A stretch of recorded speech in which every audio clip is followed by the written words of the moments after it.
Gentlemen, today we're going to be looking at the Roman Republic from its foundation up to 27 BC. So starting off looking at the geography, the Italian peninsula is located in the middle of the Mediterranean Sea. I posed the question, how does this location benefit Roman expansion? Just on the peninsula itself, the Apennine Mountains are down the middle, but they're not very rugged. You can easily travel across them. You have fertile plains that supported a growing population, and the ancestors of the Romans settled along the Tiber River, which, as you can see, is located beginning right at Rome and then moving northward. And this just highlights Rome and what it would have looked like with the identifying red roofs. And then, of course, the empire itself, or what ends up becoming the empire. And we're going to look at the beginning of this empire. So the founding of Rome, the legend dates back to Romulus and Remus, the twin brothers who were raised by wolves. As again posed down below, why do you think this is the symbol of Rome, being raised by wolves? And then, of course, the story of Romulus and Remus. Romulus kills Remus after they design the city and over the idea of how it will be named, hence why it's called Rome, named after Romulus. But again, that legendary story of one brother killing another, has been seen throughout history. Now, the Etruscans were the civilization living on the Italian peninsula. This is a Etruscan temple, as posed up above.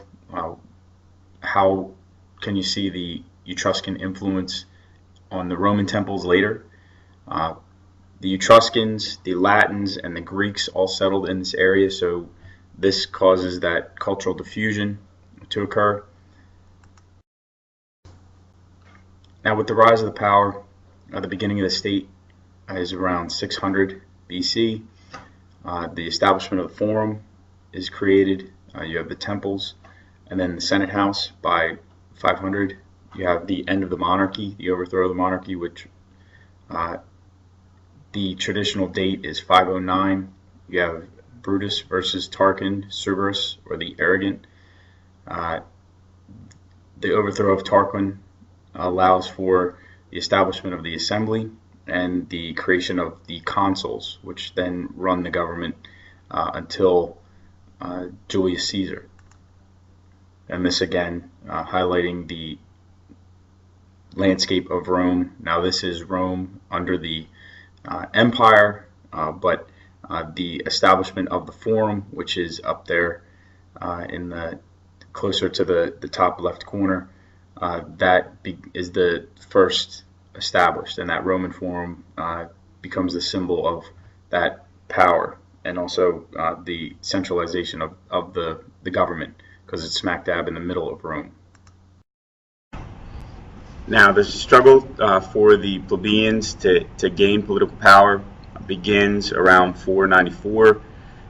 They are able to elect a tribunate, which gives them a voice within the government. Then from there on, they proceed to gain more power with the assembly, then the passing of the 12 tables, which we will look at later. The passage of intermarriage among the classes is allowed now in 445. And then finally in 367, a consul must come from the plebeian class, which shows that they now have that equal status within government. They now have a voice at the top. And then in 287, all political decisions become binding. Now, there are conflicts between the classes, the plebeian and the patrician class, and because of this struggle, we have those reforms that I just highlighted in the previous slide. The election of tribunes for representation, and then finally, in the Constitution, you have the allowance of a dictator to be appointed in times of crisis.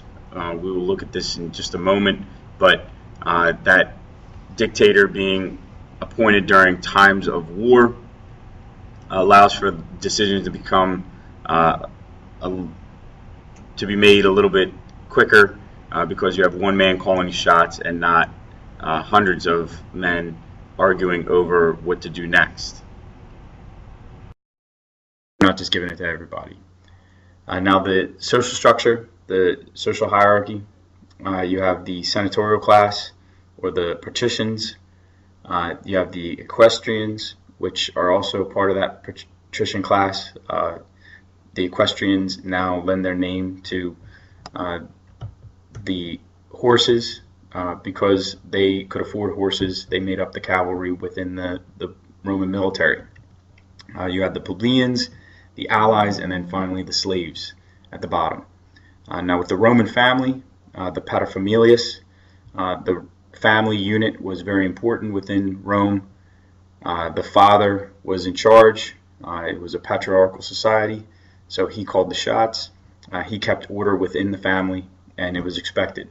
And then again, thinking of the other civilizations that we looked at, where else do we see that the family unit being that central portion, part of the society, that building block of society? And down in the corner, that did you know, large families were rewarded by the government. You actually got a tax break, more kids you had. So something to think about. Why is that? Why did they promote large families? And what does that say about the values of that society?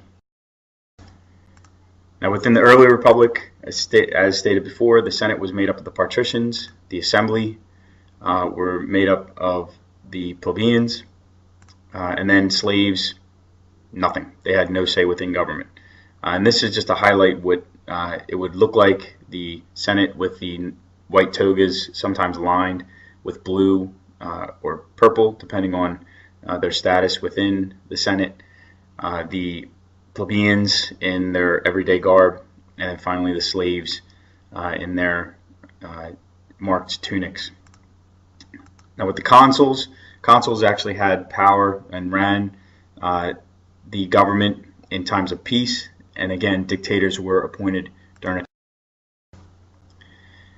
even the entertainment was segregated by class. Now this is the Colosseum, which was built under Trajan, but just like thinking about a modern day sporting event, you know, the better seats are more expensive, so they go to the wealthier, the more powerful citizens. Ordinary citizens are in the middle portion, and then the cheap seats, the nosebleed sections, are reserved for the slaves up top. Now there was a section for women, a group of women known as Vestal Virgins, which we'll talk about in a moment. They had box seats down close to the action, and they were really the only women allowed to sit down in those lower seats. But that was also because they were there to check out the gladiators, and if the gladiator was lucky, the Vestal Virgins would pick him. So everything within Rome had its order. It was very orderly, very structured. Now, the early Roman culture was influenced heavily by the Greek and Hellenistic world.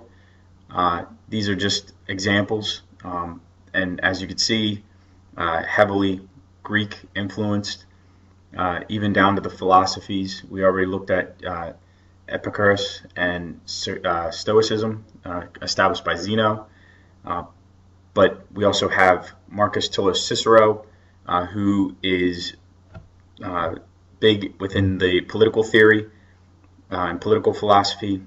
He actually lends many of his ideas are used by the likes of Locke, and also can be seen in Thomas Jefferson and Ben Franklin's works. So Marcus Tullius, Cicero, and the Roman ideals are borrowed heavily from the Greeks, but also have an influence passing down in the future generations. Now, again, the society and breakdown. You have the upper class and lower classes. Again, the senators, the equestrians, the counselors, and the plebeians. Slaves and freemen. Freedmen were foreigners who may have been slaves at one time, but are now living amongst the citizens. They are not citizens, and that's a major point to bring up.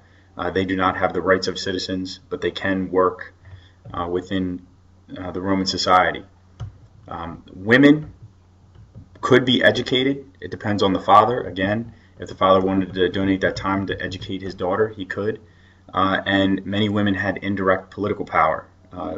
They had sway at home. So when that senator is making all those deals in the Senate, he still has to go home, and his wife, if she is a educated and strong-willed woman, she could have a lot of influence on what he is voting on and what he proposes at the Senate. So women did wield a good deal of power, although it was indirect power. And just highlighting the family and women again, it's a patriarchal society. Again, women had influence and power. They could run businesses. They worked on home and to raise the family. The lower class women wielded some power because they had to all work together within the family.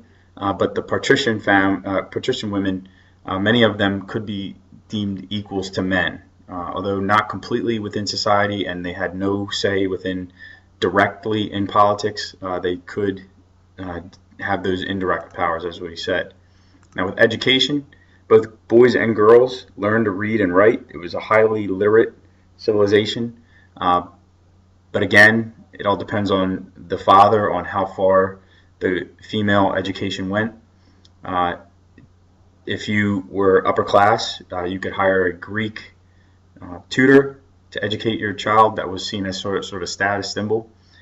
And then the religion. The religion was based off of the Greek and Etruscans, mainly taking a lot of the Greek gods and changing the names.